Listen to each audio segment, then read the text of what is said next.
Формирование кыргызского народа и его взаимоотношения с сопредельными народами. Первый вопрос. Формирование кыргызского народа. Второй вопрос. Взаимоотношения кыргызов с калмыками, казахами и Каканским ханством. Как известно, сегодня этноним «кыргыз» является самым древним среди тюркоязычных этнонимов. Уже упоминалось, что как название племени или племенных объединений он появился в Восточном Туркестане. Недостаточность письменных исторических фактов, сведений затрудняет исследование проблем формирования этногенеза кыргызского народа. В связи с этим изучение было основано главным образом на археологических, антропологических, этнографических материалах, кыргызских эпосах и истории кыргызского языка. Этим объясняется также отсутствие среди ученых конкретного ответа на вопросы, как и когда происходило формирование кыргызского народа. Сегодня в исторической науке по этому вопросу насчитывается свыше 10 гипотез, которые можно распределить на 3 основные группы. Первая группа. Кыргызский народ переселился, мигрировал на территорию Тенир-Тоо с верховий Енисея, Минусинской котловины. Впервые это мнение высказал русский академик Миллер в своем труде «История Сибири». И сегодня есть ученые, поддерживающие и развивающие эту гипотезу. Они считают, что, появившись во второй половине первого тысячелетия до нашей эры, этноним «кыргыз» широко распространился в IX-X веках по всей Центральной Азии, от Енисея до Байкала и Алтая. Позднее кыргызы перекочевали на Тенир-Тоо, где в XVI веке и произошло окончательное оформление его как народа. Бернштам выдвигает гипотезу о том, что кыргызы переселились на Тенир-Тоо не одновременно, а многоэтапно в течение 1300-1400 лет. Вторая группа. В XIX веке ученые Валиханов, Бичурин, Аристов высказали независимо друг от друга мнение о том, что кыргызы не переселялись откуда-нибудь, они сформировались из племен, издревле живущих на Тенир-Тоо. Кыргызы являются автохтонным местным населением. Это мнение последовательно излагалось в нескольких изданиях истории Кыргызской ССР. Третья группа гипотез нашла широкое распространение в современной науке.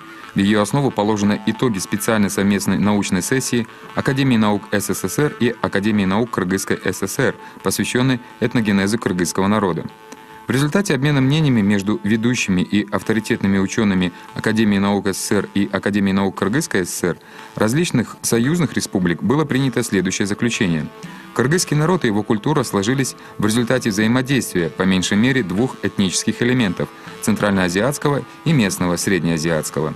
Один из важнейших узловых моментов этногенеза кыргызского народа, ближайший по времени, связан с событиями первой половины второго тысячелетия нашей эры. В эту эпоху на территорию Киргизии проникает с востока значительное большинство предков современных кыргызов, говоривших на уже сформировавшемся кыргызском языке. Существенным моментом этого заключения было признание центральноазиатского населения одним из основных узлов или основных этнических компонентов в этногенезе кыргызов. Эта проблема стала предметом изучения многих видных ученых. Вместе с тем, вопрос о зарождении ядра кыргызского этноса от центральноазиатских народов до сих пор остается спорным и нуждается в дополнительных исследованиях. Анализируя направление и характер этнических процессов, оказавших влияние на становление кыргызского народа, известный специалист по этнической истории кыргызского народа Абрамзом в своей книге «Кыргызы и их этногенические историко-культурные связи» пришел к следующим выводам. Первое. Процесс формирования племен, из которых сложилась кыргызская народность, происходил преимущественно на территории восточного Тенир-Тоо, внутреннем Тенир-Тоо, а также Памир-Алая и прилегающих горных областях Алтай, Прииртыше, Восточный Туркестан. Второе. Основу, складывающуюся в XIV-XVII веках кыргызской народности, составили издавна обитавшие здесь местные тюркоязычные племена, группа пришлых, в основном тюркоязычных племен центральноазиатского происхождения, племена монгольского и казахско-нагойского происхождения. Большинство ученых не отрицают наличие в составе современного кыргызского народа енисейского компонента. Действительно, енисейские кыргызы участвовали в процессе образования кыргызской народности на Тенир-Тоо. Второй вопрос. Взаимоотношения кыргызов с джунгарами, китайцами, казахами и Каканским ханством в XV – первой половине XIX века. Роль Мухаммед-хана в консолидации кыргызов. В XV-XVIII веках кыргызы продолжили нелегкую борьбу за сохранение своей самостоятельности. На территориях Средней Азии, Моголистана и Казахстана в этот период произошли важные политические события. Узбекские племена, кочевавшие в западных регионах Казахстана, пользуясь ослаблением государства Амир-Темира, напали на него, а затем полностью овладели страной. Кочевые племена восточной части Золотой Орды стали называться узбеками по имени Узбек-хана. Кочевники-узбеки, составлявшие основу войск Шейбани-хана, отняли власть у потомков Амира Тимира. Большие изменения произошли и в самом Моголистане. В начале XVI века северными областями страны завладели кыргызы. По сведениям одного из летописцев, относящимся к 1510 году, из-за кыргызов в Моголистане не осталось ни одного могола. В 1514 году могольский хан Султан Саид захватил Кашгар и свергнул с престола Абу-Бекра. Большую помощь в этом ему оказал Мухаммед Кыргыз. Однако спустя некоторое время Султан Саид выступил против кыргызов. В условиях необратимого развала Моголистана, обусловленного разногласиями внутри феодалов, а также постоянной угрозой со стороны внешних врагов, Мухаммед Кыргыз смог объединить племена кыргызов. Консолидация кыргызских племен обусловила укрепление их сил, развитие этнического самосознания как народа. Попытки монгольских ханов завладеть Северным Кыргызстаном были безуспешными, так как кыргызы совместно с казахами мужественно отстаивали свою независимость. Вместе с тем, если предводители северных кыргызских племен ориентировались на укрепление союза с казахскими ханами, то в южных регионах старались поддерживать хорошие отношения с шейбанидами. Однако в продолжавшемся более столетия общем противостоянии кыргызов и казахов против феодалов, шейбанидов-моголов перевес оказался на стороне первых. В конце XVI – начале XVII века власть шейбанидов в Бухаре рухнула, бразды правления перешли к аштарханидам. История династии аштарханидов с 1599 по 1767 года тесно связана с политической борьбой узбекских племен, каракалпаков, казахов, калмыков, в которой принимали участие и представители правящей верхушки кыргызских родов. Особенно усилилось военно-политическое объединение кыргызских и казахских племен под эгидой казахского хана Тобокела. С помощью кыргызов Тобокел-хан в 1598 году за короткий срок подчинил все города на правом берегу Сырдарьи и устремился на Самарканд и Бухару. Борьба против джунгаров. На протяжении 17-18 веков айрот-калмыкские захватчики совершали непрерывные грабительские набеги на Кыргызстан. Тюркские народы издревле называли калмыками, джунгарами, айротами племена, относящиеся к правому крылу монголов. Айроты занимали обширные пространства в западной части Монголии. В XV веке было создано самостоятельное айротское ханство. Постепенно усиливаясь, айроты в XVI веке объединились в союз Дербен-Ойрот, 4 ойрота, в который вошли племена Тыргоот, Дербет, Хошут, Чорос. В это время калмыки двинулись на запад, создавая реальную угрозу владениям казахов и кыргызов. Серьезная опасность сплотила кыргызов и казахов, с давних пор оказывавших друг другу взаимоподдержку. Особенно укрепился этот союз в первой четверти XVII века, период правления кыргызско-казахского хана Эшима, что позволило успешно противостоять и отражать натиски завоевателей. Их успехи подкреплялись также активной деятельностью местных кыргызских правителей против врагов. Большой вклад в укрепление кыргызско-казахской коалиции, в организацию действенного отпора джунгарским завоевателям несли Манаб-бей, его сын Джарбан-батыр, Кокум-бей и другие. В результате совместных ответных действий кыргызско-казахских сил завоевателям пришлось отступить назад в Сибирь. В 1627 году среди ойротов начались внутренние раздоры, которые привели к развалу союза. Тыргооты, позже прозванные калмыками, ушли на запад, к Волге, хошуты переселились в Тибет, в Джунгарии остались чоросы. В 1635 году было создано государство ойрот-калмыков Джунгарское ханство, в котором разрозненные ойротские племена объединились под началом Кайташи Эрдене-Батура. В 1643 году 50-тысячная армия ойротов вторглась на земли кыргызов и казахов. Громя и грабя все на своем пути, они дошли до внутренних районов Средней Азии. Целый год продолжалось противостояние сил. Кыргызы и казахи плечом к плечу мужественно отражали натиски врагов. Наконец, объединенные силы казахского султана Жангира и акима Самарканда Жалантоша нанесли по ним решающий удар и вынудили отступить. Следующее сражение кыргызов и казахов с джунгарами произошло в 1652 году, и в этой кровопролитной борьбе обе стороны понесли неисчислимые потери. После смерти Хайташи-Батура в 1653 году разгорелась борьба за власть между ойрот-калмыкскими предводителями. Этим удобным случаем решили воспользоваться правители владений Средней Азии. В 1658 году узбекское войско, 38 тысяч, под предводительством Абдышакура вторглось в Таласскую долину и вступило в сражение с калмыками у лощины Кулан-Джилан. В этом бою кыргызы и казахи выступали на стороне узбеков. В ожесточенной схватке Абдышакур был убит, и оставшееся без предводителя войско отступило. Преследовать уходящего противника основательно побитые калмыки не имели сил. Еще несколько походов против казахов и кыргызов калмыцкие феодалы предприняли в период правления Койташи Галдан-Бошокту. В 1678 году он делает попытку завладеть Средней Азией и Восточным Туркестаном. В 1680 году захватил Джаркент. В 1681-1683 годах он окружил Сайрам, близ современного Чимкента, однако не смог добиться успеха. Уязвленный Галдан-Бошокту двинул войска на Андижан. По пути калмыки захватили Ош. Не жалея своих жизней, узбеки и кыргызы обороняли город.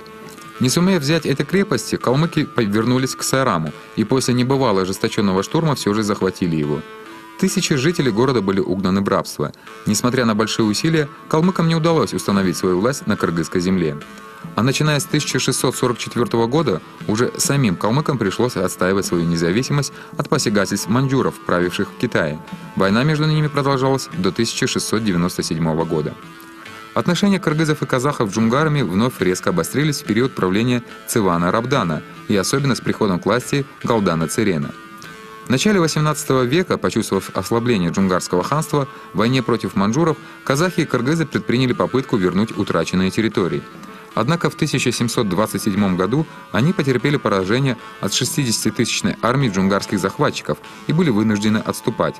Часть кыргызов Тенир-Тоо успешно перекочевала в Фергану, а большая часть казахов нашла убежище в Бухаре, Ходженте и Самарканде. Столица казахских ханов Туркестан остался у врага. Еще раньше, в 1723 году, Цеван Рабдан захватил восточную часть Иссык-Куля. Захватнической политике калмыцких феодалов кыргызы противопоставляли не только пассивную оборону. При любой выгодной ситуации они переходили в нападение. Например, в 1747 году 10-тысячная кыргызская дружина под предводительством Ахмадбия совершила разгромный рейд по калмыцким стойбищам на Кашгаре и вернулась с победой. В 1748-1749 годах произошли новые большие столкновения между калмыками и кыргызами. Известно, что вели их в основном кашгарские кыргызы. Джунгарские войска, возглавляемые сначала Зайсаном Доржи, а затем Ламой Доржи, были разбиты. Потери в живой силе были значительны. В 1749 году калмыки выставили против кыргызов 27-тысячное войско. Однако после 3 месяцев сражений борьба снова закончилась поражением захватчиков. Эти крупные победы стали переломным этапом в истории кыргызско-калмыцких отношений, началом освобождения кыргызской земли от захватчиков. Тем не менее, джунгарское ханство представляло еще сильную угрозу для раздробленных кыргызских и казахских племен. Поэтому жившие на захваченных джунгарами землях народы, начиная со второй половины XVII века и вплоть до первой половины XVIII века, были в зависимости от калмыков и платили тяжелую дань. Политический разлад внутри ханства и непрекращающаяся борьба народов Средней Азии и Восточного Туркестана, в том числе кыргызов, казахов и узбеков, за независимость подорвали былое могущество джунгарского ханства. Во главе выступления кыргызов стояли такие предводители, как Маматкулби, Тынай, Джамболот, Качике, Кошой, Ныша, Тууби, Каработо и другие. В 1757-58 годах джунгары подверглись такому разрушительному нападению со стороны Китая, что ханство перестало существовать как государство. Около миллиона человек, то есть 70% населения, были жестоко уничтожены. Оставшиеся в живых бежали в Россию, Среднюю Азию. Часть из них нашла пристанище во владениях кыргызов и позднее сформировала племя Сарт-Калмак. Их потомки до сих пор живут в окрестностях города Каракол. Захватив Восточный Туркестан, династия Цинь переименовала этот регион Синьцзянь. С кыргызского «Новый край», «Новое владение». Бывший правитель Кашгара Кожо успел скрыться в Фергане. Разгромив джунгарское ханство, правители Цинской империи избрали новым объектом своей завоевательной политики Восточный Туркестан и Среднюю Азию. Над народами этих регионов вновь нависла угроза. Кыргызы, начиная с конца 50-х годов XVIII века, представляли собой значительную силу и оказывали существенную поддержку народам Восточного Туркестана в борьбе против китайской экспансии. Цинские правители поэтому проявляли особую осторожность в отношениях с кыргызами, старались различными путями привлечь их на свою сторону или хотя бы нейтрализовать. Борьбу племен северных кыргызов с калмыцкими захватчиками возглавляли Эр-Султаной, Бердике-Батыр, Атаке-Батыр и другие. Они прилагали огромные усилия для объединения раздробленных после нашествия врагов кыргызов и мобилизации народа на борьбу за независимость. На землях кыргызов не было постоянных китайских войск, военных крепостей, жилых построек. Кыргызы достойно отвечали на насилие и жестокость китайских воинов. Первое столкновение кыргызов с ними произошло в 1758 году. цинский генерал Джао Хой под предлогом преследования калмыков прошел через долину реки Или и, преодолев перевал Санташ, вошел в Иссык-Кульскую котловину. Все население поднялось против врагов и после ряда ожесточенных схваток вынудило их уйти восвояси. Поняв, что открытая интервенция или насильственное покорение кыргызов им обойдется слишком дорого, китайцы предпочли путь переговоров. По инициативе генерала Джао Хоя северные кыргызы в 1758 году направили свое посольство в Пекин. В состав делегации вошли Ныша Батыр из рода Салто, он возглавлял посольство, так как владел китайским языком, Черикчи Тимир Улу от Богу Сарыбагышей, Тураке Ачикир Саяков и Шукур от Кушчу. Расходы по организации и оснащению делегации взял на себя Маматкул Бий, правитель северных кыргызов. Император Китая Цянь Лунь тепло принял кыргызских посланников, обратившихся к нему с просьбой вернуть захваченные в прошлом джунгарами кыргызские выпасы и стойбища. Император пообещал рассмотреть этот вопрос. Однако кыргызы на деле давно уже кочевали в этих районах, не ожидая ни возвращения послов, ни ответа императора. С установлением власти Китая в Восточном Туркестане часть кыргызов перекочевала на территорию современного Кыргызстана. К примеру, в 1760 году более 1000 семей переселились из Кашгара в Атбаши. Оставшиеся в Восточном Туркестане кыргызы совместно с уйгурами, казахами, узбеками и дунганами принимали активное участие в борьбе против имперских притязаний цинских правителей. Не оставались в стороне также андижанские, аксайские и алайские кыргызы, выступавшие совместно с узбеками. Так, в 1759 году кыргызско-узбекские силы нанесли сокрушительный удар по маньчжурским войскам, вторгшихся в Фергану. Из 9000 китайских захватчиков было уничтожено 7000. Единение кыргызского, казахского, узбекского народов перед общим врагов позволило им предотвратить порабощение Средней Азии.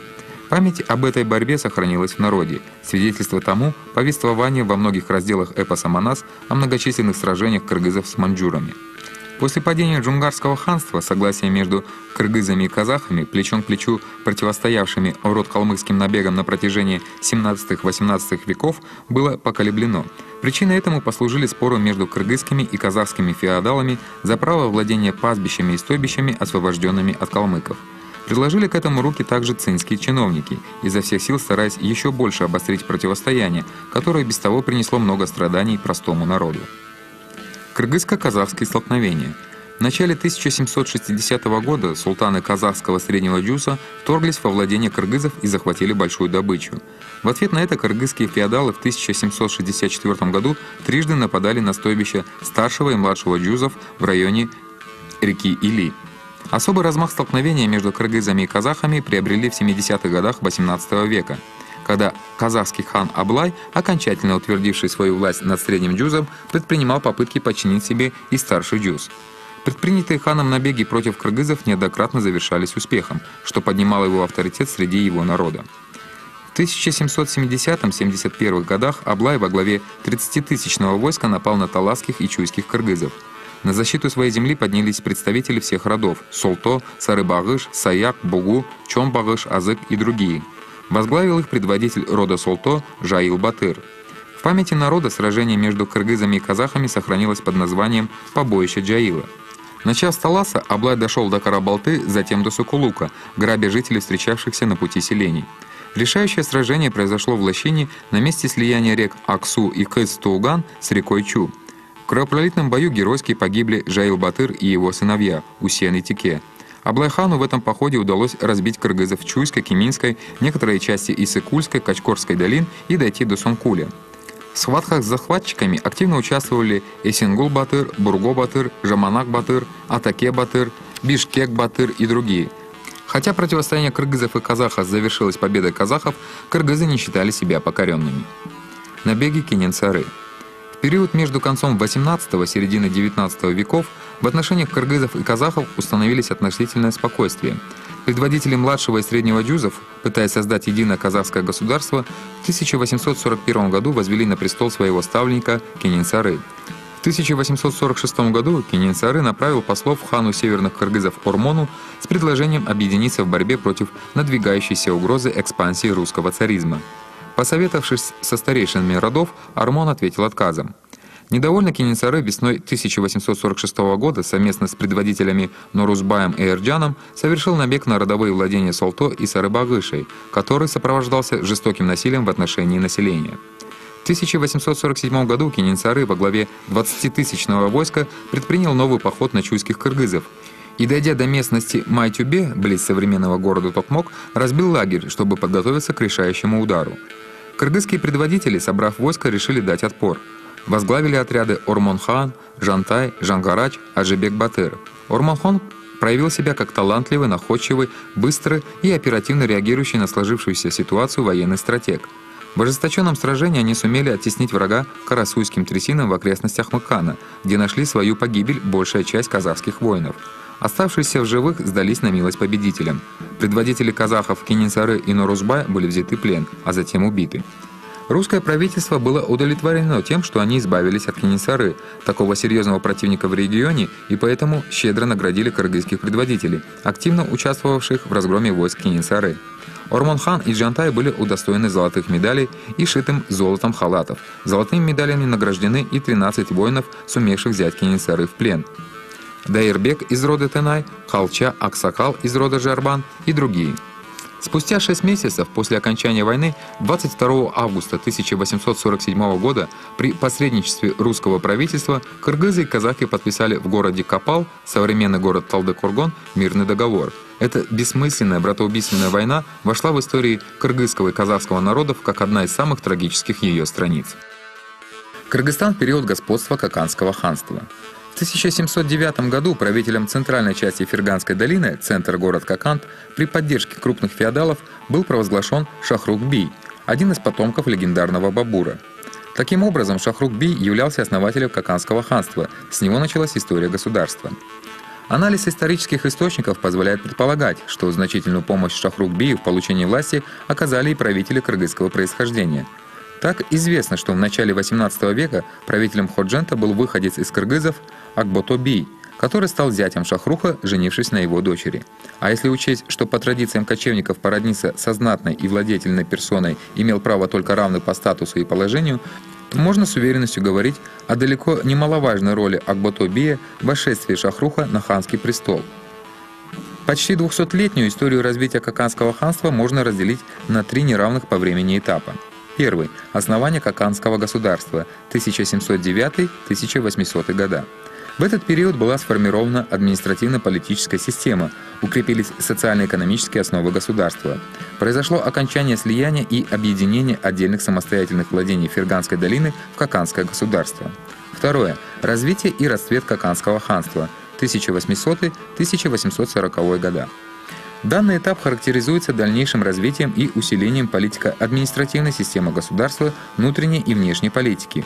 Укрепляется экономическое состояние, расширяются границы владений Каканского ханства. Третье. Развитие и углубление социально-политического кризиса падения Каканского ханства 1842-1876 года. Рост противоречий между социальными группами, феодальная междоусобица, ослабление государственной системы управления, усиление феодального гнета обусловили политический кризис власти и подъем народного движения. Народные восстания 1873-1876 годов привели к окончательному развалу Каканского государства, что создало благоприятные условия для колонизации Ферганской долины русским царизмом. Окончательное отмежевание Ферганы от Бухарского ханства непосредственно связано с деятельностью Ирдана-Бия. В 1754 году эмир Бухары Мухаммед Рахим, правитель Каканда Ирдана-Бий и глава кыргызского рода Кушчу-Кубат-Бий, как равноправные союзники, организовали совместный поход на владение Оро-Тюбе. Однако гессарский бек Мухаммед Эминбай путем хитрых интриг смог поссорить союзников и таким путем предотвратить реализацию их планов. Одним из самых авторитетных предводителей кыргызских родов второй половины XVIII века является Кубат-Бий. После разрыва отношений с Ирдана-Бием Кубат-Бий, владевший обширной областью в окрестностях Андижана, участвует в политических событиях в Кашгаре на стороне Ходжи из Актоо, восточной Тениртоо. Последние сведения, характеризующие его как правителя рода Кушчу, относились к 1785 году. Мудрый и прозорливый политик, он пользовался большим уважением не только своих соплеменников, но и других соседних кыргызских племен. Кубат-Бий проявлял немалую заботу о других кыргызских племенах, населявших районы Андижана и Ахсы. Стремясь улучшить жизнь кыргызов и обеспечить его независимость, он стремился проводить самостоятельную политику, не позволял правителям Каканда, Бухары, Кашгара вмешиваться в его дела или принимать за него решения. Признавая его авторитет, независимость взглядов, мужество, правители сопредельных земель уважительно называли его Бахадур-бей. Другим видным предводителем кыргызов, возглавлявшим во второй половине XVIII века борьбу против притеснений и притязаний Каканского ханства, был глава кыргызского племени Адигене Ажыбей. По сведениям китайского географа XVIII века, Ажыбею подчинялось 200 тысяч кыргызов, населявших обширную территорию к востоку от Бухары, Алайский и Ошский регионы. Известно, что в свое время Ажыбей намеревался со своим народом перейти в подданство Китая, но потом передумал. В 1758 году Ирданаби установил тесные взаимоотношения с Ажыбеем, что играло немаловажную роль в сложной политической обстановке того времени. Благодаря этому союзу в 1759 году, когда китайские каратели, преследуя кашгарских повстанцев, вторглись в восточное предгорье Ферганы, им был дан решительный отпор объединенными силами кыргызов и каканцев. Из 9 тысяч китайцев уцелели только 2000. По сведениям китайских географов, в 1759-60-х годах Ферганская долина была разделена на самостоятельные Андижанский, Маргиланский, Наманганский и Каканский вилаеты. В Оротобе и Ходженте власть периодически менялась. Там правили то бухарские эмиры, то каканские ханы. В отдельные периоды эти владения становились самостоятельными. После покорения в 1755-58 годах Цинской империи Восточного Туркестана были установлены дипломатические отношения между Какандом и Китаем. Борьба кыргызского народа против каканского гнета. В результате успешных военных кампаний и захватнической внешней политики, проводимой Ирданом-беем в 60-е годы XVIII века, владения Каканского ханства существенно расширились, возросла мощь государства. Вместе с тем усилились и территориальные притязания, объектом которых теперь стали владения кыргызов. Правитель Каканда разорвал дружественные отношения с бывшими союзными кыргызскими племенами и перешел к активным действиям, направленных на захват их владений. Отношения между кыргызами и Какандом с каждым годом обострялись все больше и больше. В 1762 году Ирданаби организовал набег на принадлежащие кыргызам города Ош и Узген. Упорное сопротивление каканцам оказали силы Ажыбея, возглавлявшего род Адигене и монов племени Ичкилик, но после нескольких сражений кыргызы с большими потерями отступили в горы. Чтобы захватить земли кыргызов, каканские правители нередко заигрывали с их правителями, назначали их на почетные номинальные должности, присваивали им придворные звания, предоставляли налоговые поблажки и обещали хорошие пастбища. Польстившись на такие дары, некоторые кыргызские племена добровольно вошли в протекторат ханства. Вместе с тем, бесспорно, что подавляющая часть Южного Кыргызстана была покорена насильно. Не желавшие признавать каканской власти и не имевшие сил для сопротивления кыргызские роды перекочевали в северную часть страны. В 80-м году XVIII века Каканское ханство установило свою власть над большей частью ферганских кыргызов и кыргызами, кочевавшими на правобережье реки Черчик. Кыргызы предгорий Ферганы и Алая сохраняли свою самостоятельность. Только в конце XVIII века, начале XIX, применив для этого все ухищрения, ханство смогло покорить их. После того, как Ош заняли враги, владения кыргызов были переданы в Андижанский вилает. Позже Ош был преобразован в самостоятельный Ошский вилает. В период правления Нарбото-бея и Алим-хана Каканское ханство предпринимало несколько попыток завладеть долиной Китмен-Тюбе, но они долго не завершались успехом из-за отчаянного сопротивления местного населения. Их борьбу против захватчиков возглавлял бесстрашный и решительный Сатекей Батыр. Зимой 1821 года, в особенно трудное для кочевников время, Омар-хан направил к Китмен-Тюбе войско, во главе которого стоял известный среди каканцев правитель Намангана Сейд-Кулбек. Он неоднократно принимал участие в походах против кыргызов и потому хорошо усвоил методы войны с кочевниками. Фактор внезапности принес захватчикам долгожданную победу. Успеху каканских ханов, один за другим прибирающих к рукам владения кыргызов, во многом способствовали междоусобные распри кыргызских феодалов и отсутствие единства между племенами. Каканцы умело использовали это. Они натравливали их друг на друга, не гнушаясь при этом никакими методами. Так, каканские ханы, играя на самолюбимых амбициях и близорукости отдельных феодалов, методично и из-под захватывали кыргызские земли и устанавливали там свои порядки. В первой четверти XIX века порабощение Южного Кыргызстана было в основном завершено. Покорение Северного Кыргызстана Каканское ханство начало с набегов на села Чуйской долины. В 1825 году войско каканства под командованием Лашкер-Кушбеги вторглось в Чуй. Разрозненные кыргызы не смогли оказать существенного сопротивления. После нескольких неудачных стычек часть Солто и Сарыбагыши вынуждена была признать власть хана. Часть Сарыбагыши, не желая подчиняться захватчикам, во главе с сыновьями Атакебия перекочевала на Иссык-Куль. Алчущие плодородных земель каканские завоеватели заполнили Чуйскую долину и в том же году возвели на реке Аламыдун крепость Бишкек, где было размещено их военное подразделение. Через некоторое время каканцы направили к иссык-кульским кыргызам предложение подчиниться им. Получив твердый отказ, каканцы в 1831 году организовали поход на Иссык-куль и Нарын.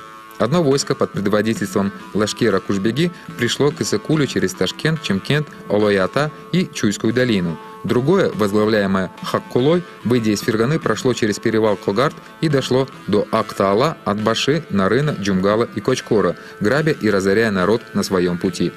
Таким образом, раздробленность кыргызов, их внутриплеменные раздоры, особенно между сарыбагышами и саяками, богинцами и саяками, обусловили почти беспрепятственное вторжение каканцев в Тинир-Тоо.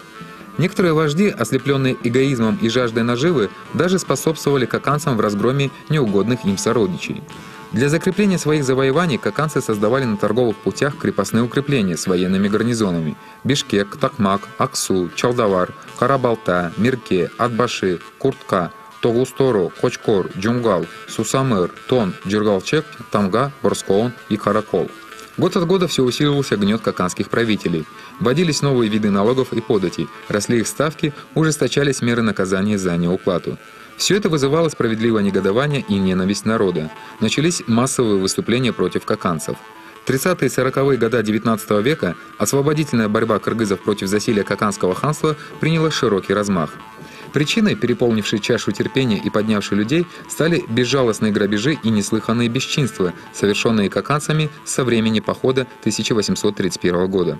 С особым упорством и непримиримостью выступали против каканцев, жившие в верховьях Нарына саяки – кыргызы Актаала, Тогусторо, Нарына и Атбаши.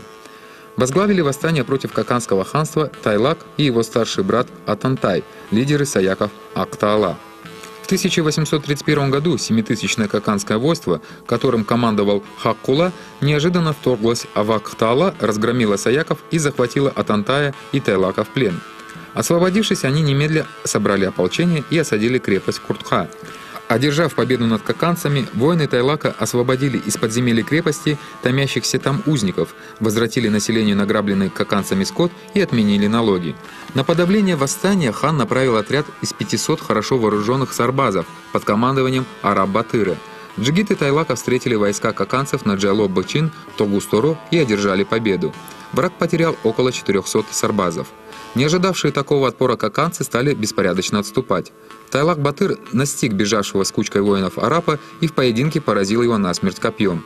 Место поединка сохранилось в народной памяти под названием «Перевал Арапа». Долгое время Тайлак-Батыр со своими воинами противостоял каканцам, успешно отражая их атаки, не поддаваясь ни на их уловки. Однако в 1838 году каканский лазутчик под видом лекаря проник в ставку и отравил 42-летнего Тайлак-Батыра.